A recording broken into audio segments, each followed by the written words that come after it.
Is to make society fairer or more interesting, or just how to have some fun and make the world around you a little bit better. I've always been drawn to killer ideas, the type you hear about and think, damn, I wish I'd thought of that. I've spent the better part of 2 decades playing with ideas and creativity as I built and sold the company I co-founded, Junkie Media, published my first book, Cult Status, and worked on lots of fulfilling long-term projects with companies like Netflix, American Express, and Qantas.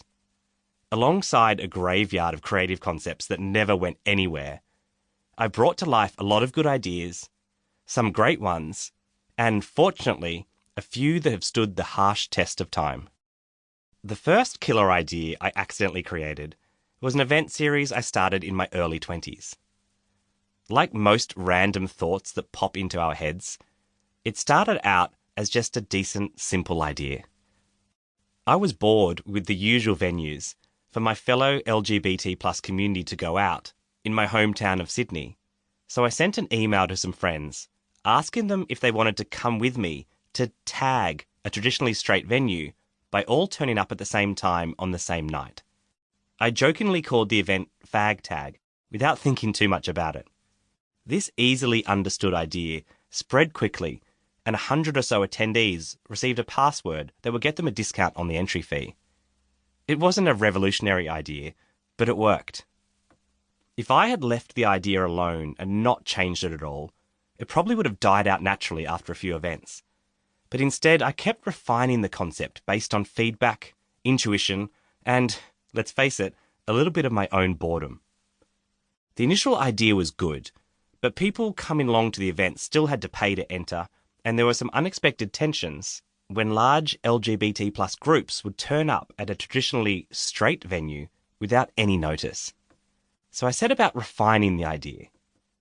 The first change was to completely take over an empty venue, rather than trying to mix with unaware crowds. The second change was to make it completely free, so it was accessible to more people. Those 2 small changes turned it from a good idea into a great one, and its popularity grew and grew until a few thousand people would turn up after I sent out a few emails to my database. The final part of the equation was making it work for me, so it was repeatable and could be long-lasting. As the organiser of the event, I needed to be rewarded in some way, or it wouldn't be sustainable to keep throwing it every month. I mapped out all of the possible revenue models and settled on a simple one. As the events attracted lots of people who came to a venue and then spent money on food and drinks for themselves and their friends, I negotiated with each venue that I would get paid 10% of the bar takings while the event was on. After experimenting with locations dotted all over the city, I also decided to return to some of the most iconic venues in the country, like the stunning Opera Bar.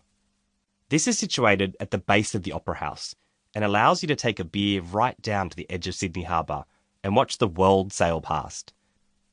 It really is one of the best bar locations in the world, and every summer for over 15 years, until COVID-19 got in the way, we returned to this venue. It was there one late afternoon, as the orange rays of the setting sun reached through the arches of the harbour bridge, that I realised this was my first properly killer idea. It didn't start out that way, but I'd refined and evolved it over the years, keeping the same idea at its heart, but constantly tweaking it until there were multiple winners. Lots of parties walked away with positive benefits, including the thousands of patrons who turned up for free events, the live singers and DJs who got extra bookings, the venues and their staff who got extra shifts and tips, the LGBT plus community who felt stronger, community groups like ACON, a queer community health organisation, who took advantage of large crowds to hand out educational flyers, and me. I received a healthy commission just for sending out a few emails to a database I'd built up over the years. I know of many friendships, marriages, and even children born as a direct result of people meeting at these events. It was my first taste of what it takes to come up with a good idea, bring it to life, and then keep tweaking it until it benefits lots of parties. Since then, I've used the same principles to start multiple award-winning media titles like Same Same, Junkie,